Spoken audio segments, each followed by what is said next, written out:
Hi friends, unleash updates కి స్వాగతం. నా పేరు వంశీ, మీరు చూస్తున్నారు వంశీ అన్లీష్ యూట్యూబ్ ఛానల్. ఈ వీక్లీ జరిగిన అప్డేట్స్ అన్ని ఈ వీడియోలో కవర్ చేస్తాను. మన ఛానల్కి ఎవరైనా కొత్తగా వస్తే ఖచ్చితంగా సబ్స్క్రైబ్ చేసుకోండి. ఈ వీడియోకి టార్గెట్ 100 లైక్స్ పెడుతున్నాను. సో ప్రతి ఒక్కరు లైక్ చేయండి. దీని ద్వారా మరికొంతమందికి రీచ్ అవుతుంది. సో ఇంకేమాత్రం లేట్ చేయకుండా అప్డేట్స్లోకి వెళ్ళిపోదాం. రీసెంట్గా ఏపీలో ఒక వింత సంఘటన చోటు చేసుకుంది.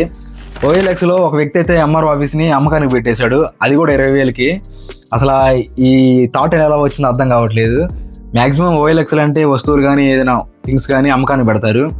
ఒక వ్యక్తి అయితే ఏకంగా ఎంఆర్ఓ ఆఫీస్ని అమ్మకానికి పెట్టాడు. దీని గురించి నెటిజన్లు అయితే ఇంటర్నెట్లో ఈ మధ్య ఈ వీడియో అయితే వైరల్ అవుతా ఉంది. దీని గురించి పోలీసులు విచారించి దర్యాప్తు చేస్తున్నారు. నెక్స్ట్ చూసుకుంటే ఇరాన్ అయితే ట్విట్టర్లో అయితే ఒక పోస్ట్ పెట్టింది. ఇంకా మన ఇండియన్స్ ఎవరైతే ఉన్నారో ఇరాన్లోకి వెళ్ళాలంటే ఖచ్చితంగా పాస్పోర్ట్ కావాలంటే ఇంకా ఫ్యూచర్లో, అది కూడా నవంబర్ 22 నుంచి అయితే ఖచ్చితంగా మ్యాండేటరీ. ఎవరైతే ఇండియన్స్ ఉంటారో వారు ఇరాన్లోకి వెళ్ళాలంటే ఖచ్చితంగా పాస్పోర్ట్ ఉండాలా. ఇరాన్ ఇట్లా ఈ డిసిషన్ తీసుకోవడానికి కారణం ఏంటంటే ఎక్కువ మంది మోస్ట్ ఆఫ్ ఇండియన్స్ కానీ చాలా మంది ఇరాన్లోకి వెళ్ళి వాళ్ళ డేటా మొత్తం తెలుసుకొని రాయవారుల ద్వారా పంపిస్తున్నారని ఇరాన్ అయితే ఈ డిసిషన్ తీసుకుంది. ఇది మన ఇండియాకైనా లేకపోతే వేరే కంట్రీస్కా అనేది చూడాలా. దీనికి ఇండియా ఏ విధంగా సమాధానం ఇస్తుందో చూడాలి. మరి ఇండియన్ గవర్నమెంట్ రీసెంట్గా గుజరాత్ సూరత్లో రియల్ టైమ్ నిఘా కోసం NET RAM పేరుతో 1600 కెమెరాలతో AI కంట్రోల్ రూమ్ని ఏర్పాటు చేసింది. దీనివల్ల యూజ్ ఏంటంటే ఎక్కువగా బయట ఎక్కడైతే ఇల్లీగల్ యాక్టివిటీస్ క్రిమినల్స్ని వాళ్ళని ఈజీగా ఫైండ్ అవుట్ చేయడానికి ఈ కంట్రోల్ రూమ్ని ఏర్పాటు చేశారు. 1600 కెమెరాలు అంటే నార్మల్ విషయం కాదు. ఇది రానున్న రోజుల్లో ఇంకా తెలుగు స్టేట్స్ అన్ని స్టేట్స్కి ఇది వ్యాపిస్తుంది. సో దీనివల్ల ఎక్కువ యాక్టివిటీస్ క్రిమినల్ యాక్టివిటీస్ తగ్గుతాయి. దీని గురించి మీరేమనుకుంటున్నారో కామెంట్ సెక్షన్లో తెలియజేయండి. నెక్స్ట్ చూసుకుంటే ఇండియన్ హెల్త్ డిపార్ట్మెంట్ అయితే ఒక రీసెర్చ్ చేసింది. ఆ రీసెర్చ్లో ఎక్కువ మంది మోస్ట్ ఆఫ్ కేసెస్లో 18% మంది యువకుల్లో ఎక్కువగా డయాబెటీస్ వచ్చాయంట.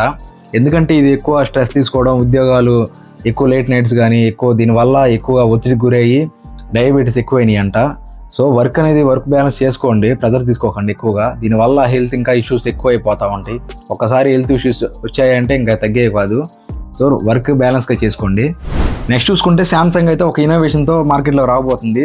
శాంసంగ్ ట్రైఫోల్డ్ ఫోన్ అయితే తీసుకురాబోతుంది మార్కెట్లో డిసెంబర్ 5, 2025లో. ఇది మన కంట్రీలో అయితే రాదు ప్రస్తుతానికి. చైనా, కొరియా, జపాన్లో సక్సెస్ రేషియోని బట్టి తర్వాత మన ఇండియాలోకి జనవరి, ఫిబ్రవరిలో రాబోతుంది 2026లో. ఈ స్పెక్స్ అయితే స్నాప్డ్రాగన్ 888తో రాబోతుంది మార్కెట్లోకి. మాక్సిమం మన ఇండియాలోకి వస్తానని అనుకుంటున్నాను. మీరేమనుకుంటున్నారో కామెంట్ సెక్షన్లో తెలియజేయండి. ఐ హోప్ యూ గైస్ ఈ వీడియో మీకు నచ్చింది అనుకుంటున్నాను. ఈ వీడియో ఎక్కడ దాకా చూసినందుకు ప్రతి ఒక్కరు థ్యాంక్ యూ. ఈ వీడియోని మీ ఫ్రెండ్స్కి ఫ్యామిలీకి షేర్ చేయండి. దాని ద్వారా కొంతమందికి ఈ నాలెడ్జ్ అనేది షేర్ అవుతూ ఉంటుంది. నెక్స్ట్ వీడియో మళ్ళీ కలుద్దాం. Until then signing off Vamshi. Bye.